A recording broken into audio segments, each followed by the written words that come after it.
This is Justin Jamino from DragonBlogger.com, and I'm here because I'm going to be showing off and unboxing the Anivia Gamepad. What this is a Gamepad controller for the PlayStation 4 and the Nintendo Switch. It's one of those rare controllers that supports both the Switch and the PS4, in case you're like me and you have both a Nintendo Switch and a PS4.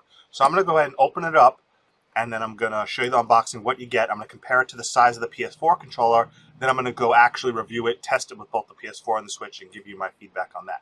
So let's open the box first.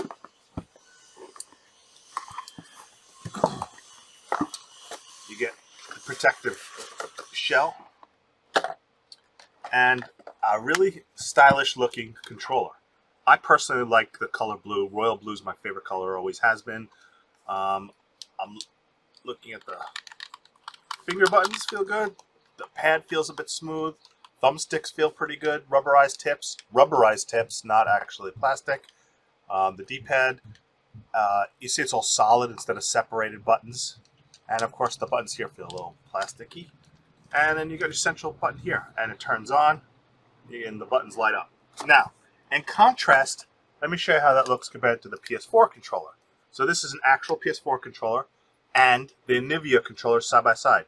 Spec-wise, virtually identical. I couldn't tell the difference spec-wise, except maybe the Anivia controller is slightly more vertically fatter, and the placement of the speaker on the center is lower than the button instead of above the button like the PlayStation button.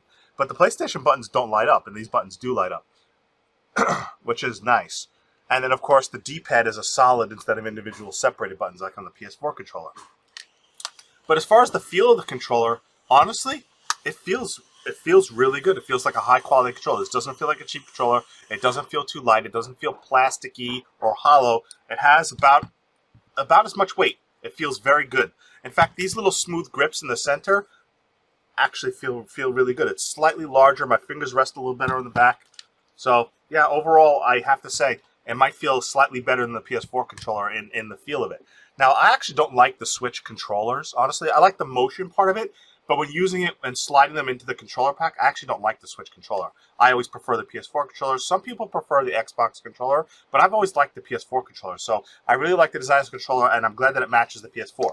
I'm going to go ahead and sync this with the PS4, test it out, show it in use there. Then I'm going to connect it to and sync it to the Switch. I'm going to check responsiveness of the buttons, how well it feels, you know, any sort of issues with that at all. But especially the motion light, make sure that all syncs and works properly. So again, this is the Anivia Gamepad that works with the PS4 and the Switch. Looking forward to testing it out. As far as the quality of the build and how it feels in my hand, it's just as good as a PS4 controller, honestly. I really like the design of it.